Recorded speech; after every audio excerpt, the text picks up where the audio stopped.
விவசாய நண்பர்கள் அனைவருக்கும் வணக்கம்.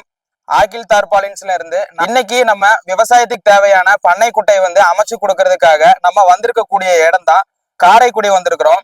அண்ணன் நம்மளுடைய யூடியூப் சேனல் பார்த்துட்டு நமக்கு கால் பண்ணியிருந்தாங்க. இந்த மாதிரி போர் தண்ணியை சேமிச்சு வைக்கிறதுக்காக ஒரு விவசாயத்துக்கு ஒரு பண்ணை குட்டை போடணும், போர் தண்ணி சேமிச்சு வைக்கிறதுக்கு பத்த மாட்டேங்குது அப்படின்னு சொல்லியிருந்தாரு.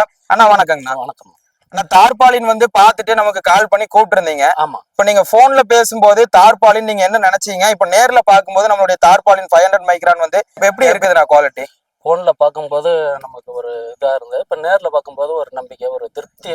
பாய் எப்படி இருக்குண்ணா? திக்னஸ் எப்படி இருக்கு? பாயோட குவாலிட்டி நல்லா இருக்கு. நல்லா இருக்குங்களா? விலையெல்லாம் எப்படி இருந்துச்சுங்கண்ணா? விலை எனக்கு ஒரு இது கிடைச்சது. ஓகே ஓகேங்க. ஃப்ரீ டிரான்ஸ்போர்ட் சொல்லியிருந்தோம். ஃப்ரீ டிரான்ஸ்போர்ட் நாங்க பண்ணி கொடுத்தாங்களா? ஃப்ரீ டிரான்ஸ்போர்ட் உங்களோட. அது ஃப்ரீ இன்ஸ்டாலேஷன் பண்ணி கொடுக்குறோம்னு சொல்லியிருந்தோம். ஃப்ரீ இன்ஸ்டாலேஷன் நீங்க பண்றீங்க. ஓகேங்கண்ணா.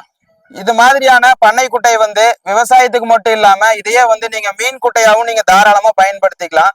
ஃப்ரீ இன்ஸ்டாலேஷன் பண்ணி கொடுக்குறோம், ஃப்ரீ டிரான்ஸ்போர்ட் பண்ணி கொடுக்குறோம், சர்வீஸ் வாரண்டி கொடுக்குறோம், ரீப்ளேஸ்மெண்ட் வாரண்டின்னு எல்லாமே நாங்க பண்ணி கொடுக்குறோம். அதையும் தாண்டி பாத்தீங்கன்னா நேச்சுரல் வாட்டர் பாண்டும் நாங்க பண்ணி கொடுக்குறோம். இந்த வீடியோவை மறக்காம ஷேர் பண்ணுங்க. ஒரு விவசாயிக்கும் ஒரு மீன் வளர்த்துறவங்களுக்கும் கண்டிப்பா இது உதவியா இருக்கும். நன்றி. வணக்கம்.